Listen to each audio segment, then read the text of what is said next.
தமிழா உன்னொலி கரங்கள் சேருங்கள் நாம் வாகை சூடவே. வாகை வான்வழி தமிழொலி ஒவ்வொரு நாளும் புதுவித நிகழ்ச்சிகள் உங்களுக்காக. கேட்டு கேட்டு மகிழுங்கள். இது அட்லைட் தமிழ் ஒலிபரப்பு சேவை வாகை வான்வழி தமிழொலி. வாகை நேயர்களுக்கு அனைவருக்கும் வணக்கம். வணக்கம் சொல்வது வேற யாரும் இல்லைங்க, சவுந்தரம் மெல்பர்ன்ல இருந்து. கதையொளி நிகழ்வு ஆச்சி கதை கேளுங்க அப்படிங்கிறதாங்க. இது என்னங்க, என்ன பண்ண போகிறீங்க அப்படின்னு கேட்குறீங்களா? உங்கள் மைண்ட் வாய்ஸ் எனக்கு கேட்டுடுச்சுங்க.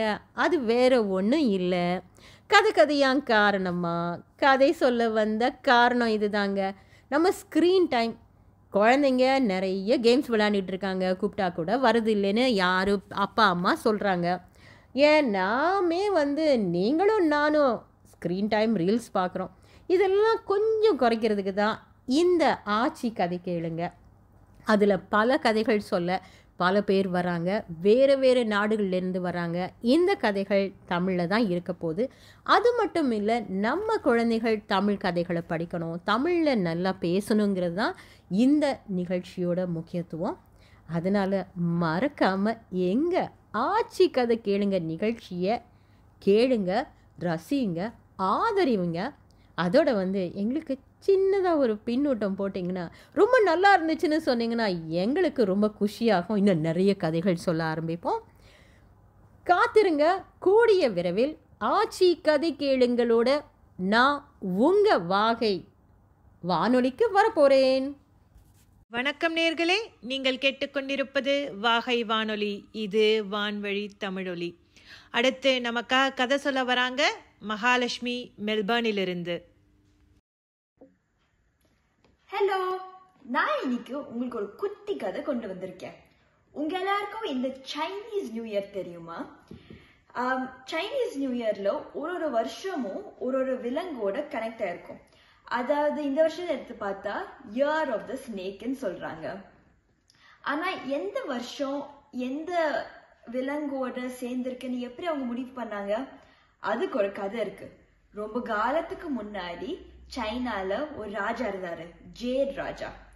அவர் ஒரு ஐடியா பண்ணாரு. அவர் என்ன சொன்னாருன்னா, இந்த ராஜ்யத்துல இருக்க எல்லா விலங்குகளும் வாங்க ஒரு பெரிய ஓட்ட பந்தய பண்ணலான்னு. சரின்னு எல்லா விலங்குகளும் வந்துச்சு. ஆனா அந்த ஓட்டப்பந்தயம் ஓடுற போற ஒரு சின்ன பிரச்சனை இருந்துச்சு எல்லாருக்கும். ஒரு பெரிய ஆறு இருந்துச்சு. இந்த ஆறை எப்படி கடந்து போறதுன்னு எல்லாருக்கும் ரொம்ப கஷ்டமா இருந்துச்சு. அப்போ ஒரு எலி இருந்துச்சு. எலி ரொம்ப நேரம் யோசிச்சு பார்த்து ஒரு ஐடியா பண்ணுச்சு. பக்கத்துல இருக்க மாடு கிட்ட போயிட்டு, மாடு நம்ம 2 பேரும் ஒன்னா இந்த ஆறை கறந்துடலாமான்னு கேட்டுச்சு. மாடு கொஞ்ச நேரம் யோசிச்சு பார்த்து, சரி ஓகே, நீ வேணா என் தலை மேல ஏறி உட்காந்துக்கோ, நம்ம 2 பேரும் ஒன்னா போலான்னு சொன்னுச்சு. சரி அந்த எலியும் அந்த மாடோட தலை மேல ஏறி உட்காந்துச்சு. அந்த மாடு கஷ்டப்பட்டு நீச்சல் பண்ணி அந்த பக்கம் போனா, அந்த எலி டக்குன்னு டபக்குன்னு தலையில இருந்து குதிச்சு அது முதல்ல ஃபர்ஸ்ட் பிளேஸ் வாங்கிருச்சு. கொஞ்ச தூரம் பின்னாடி இதே ஒரு ஓட்டப்பந்தயத்துல ஒரு முயல் இருந்துச்சு. முயலுக்கும் நீச்சல் தெரியாது. அது ரொம்ப நேரம் யோசிச்சு என்ன பண்ணலான்னு. அப்பதான் ஒரு மரக்கட்டை அப்படியே வந்துச்சு. அது டக்குன்னு அந்த மரக்கட்டை மேல ஏறி உட்காந்துச்சு. அது அப்படியே போற ரொம்ப கஷ்டமா இருந்துச்சு. அதுக்கு விழுந்துருவோமா விழுக மாட்டோமான்னு பயத்திலேயே இருந்துச்சு. பின்னாடி வந்த டிராகன் ஐயோ பாவமேன்னு நினைச்சு அந்த முயலுக்கு உதவி பண்ணுச்சு. உஃப்னு ஊதி அந்த முயல் அந்த கரைக்கு சேர உதவி பண்ணுச்சு. இதுல இருந்து நம்மளுக்கு என்ன தெரிஞ்சுக்கலாம்? ஒண்ணு, அந்த எலி மாதிரி நம்மளும் புத்திசாலித்தனமா இருக்கணும். 2வது, அந்த டிராகன் மாதிரி நம்மளும் அடுத்தவங்களுக்கு உதவி பண்றதுன்னு பார்க்கணும். சரியா? டாடா.